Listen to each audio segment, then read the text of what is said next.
눈에 보이지는 않지만 2억 정도의 무형자산을 갖고 있다고 보는 거죠. 사실은 굉장히 실익이 큰 솔루션이죠. 네네네. 기업에서 영업권 평가라는 걸 받으면 굉장히 많은 이득이 있다고 들었는데 영업권 평가 좀 생소한 분들도 있을 것 같거든요. 네네. 네. 어떤 거예요? 이게 영업권이라고 하면은 사실은 우리가 일반적으로 말하는 영업권과 네. 이제 법인 전환이나 이런 이슈를 통해서 우리가 재무제표에 반영하는 영업권 좀 개념이 달라요. 네. 일반적으로 영업권 하면은 약간 권리금 같은 걸로 생각을 하시거든요. 권리금. 네. 네. 왜냐하면은 이제 사업을 하시고 특히나 뭐 이제 요식업에 계신 분들은 그리고 이제 가게를 갖고 계신 분들이 이동하면서 시설 권리금이나 바닥 권리금에 대한 대가를 주고 들어가시는 분들이 되게 많거든요. 네. 이걸 영업권이라고 생각을 하시는데 비슷한 면도 있지만 좀 다르거든요. 뭐냐면 이런 거죠. 네.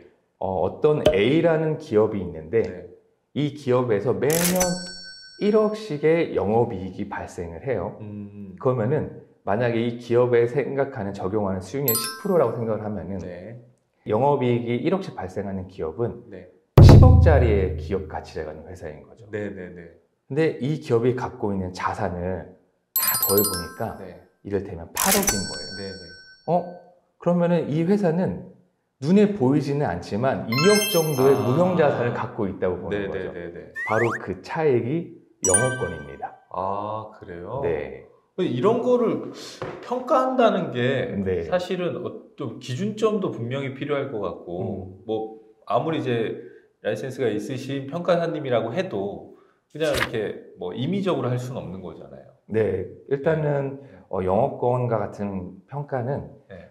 일반적으로는 만약에 법인 전환을 앞두고 계시면은 네. 이제 특정한 시기를 찍죠. 네, 법인 전환 시점이나 아니면 법인 개설 시점 또는 개인 사업자의 폐업 시점으로 찍어서 평가를 하는데요. 네. 이제 그거는 일반적으로 의뢰해 주시는 시점에 맞춰서 하면 되고 평가를 할 때는 그런 거죠. 영업권과 같은 무형자산은 저희가 갖고 있는 뭐 학술적인 논리나 근거나 아니면은 법령에 따라서 저희가 수익 방식으로 평가를 해요. 그러니까 사실 시장에 완전하면은 어떤 물건을 만들 때 적어도 3가지 관점에서 거래를 이루거든요. 네. 하나는 원가적인 관점, 네. 그 다음에 시장의 거래가 어떻게 되는지 관점, 네. 그 다음에 수익이 얼마나 발생하는지 네. 관점인데 원래 시장이 완전하면요 이게 가치가 가격이 거의 똑같이 나와야 돼요. 네. 그러니까 이를테면 10억을 들여서 만든 네. 어떤 물건은 시장에서도 10억의 거래가 돼야 되고 네. 여기서도 효용으로 따지면 10억만큼의 가치가 있어야 되는데 네. 이게 시장에서는 똑같지가 않거든요. 그래서 투자나 투기가 발생을 하는 거죠. 아까 말씀하신 것처럼 네.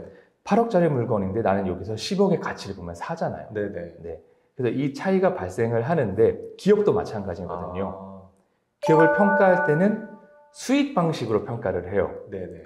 매년 1억의 순수익이 발생을 하니까 만약에 10%의 뭐 수익률 적용한다고 하면 이 기업은 10억짜리야. 네네. 그럼 재무제표에 있는 자산을 다 더하면 사실은 10억이 돼야지 시장에서는 이렇게 완전한 거거든요. 네. 근데 그게 안 잡히는 것들이 있어서 그런 방식으로 그 모자르게 잡히면 그만큼을 영업권으로 평가한다. 맞습니다. 거죠? 그렇군요. 이런 걸 기업이 받으면 네. 뭐 어떤 이득이 있는 거예요? 그렇게 뭐 그냥 우리 자산 좀 많아 보이고 뭐 이런 거예요? 그런 것도 있죠. 그런 것도 있는데 사실은 이제 재무와 그다음에 세금적인 실리적인 문제로 많이 접근이 들어가는데 영업권에 대한 이제 대가는 기타 소득으로 잡히잖아요. 그러니까 대표님이 회사에서 가져올 수 있는 소득 중에서 사실은 세금이 가장 싼 편에 속하는 소득이기 때문에 대표님은 조금 더 낮은 세금을 내고서 자금을 인출할 수 있게 되고 회사의 입장에서도 영업권이라는 이제 자산을 잡게 되면은 우리 눈에 보이는 자산은 아니지만 영업권은 상각자산이라고 해요. 그러니까 매년 일정 비용씩 감가상각을 하는 거죠. 그러니까 비용을 그렇게 매년 떨기 때문에 사실 그만큼 세금을 아낄 수 있게 되죠.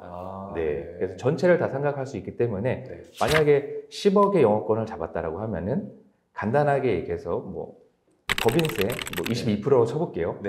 다른 구간이 있을 수 있지만 그러면은 10억의 22%는 2억 2천 정도 세금을 아낄 수 있는 상황이 되기 때문에 영업권을 평가하고 그걸 계산하는 건 사실은 굉장히 실익이 큰 솔루션이죠. 네네네. 다만 특정한 이슈가 있을 때만 할 수 있어요. 네. 법인 전환을 하거나 아니면 M&A 하거나 이런 때만 할 수 있기 때문에 이거 네네. 모르고 지나치면 좀 아쉬울 때가 많죠. 그러니까 시기가 굉장히 중요하네요. 그 타이밍이. 그렇죠. 사실 네네. 모르고 지나가시는 대표님들이 대부분인데 네네. 이제 기장하시는 세무사님이나 혹은 어떤 컨설팅 하시는 분들, 우리 대표님과 같은 분들이 여기에 네. 대한 솔루션이나 방법을 제안해 주면은 네. 사실은 대표님들께는 굉장히 유리한 솔루션이 되는 거죠. 아, 네. 그렇군요.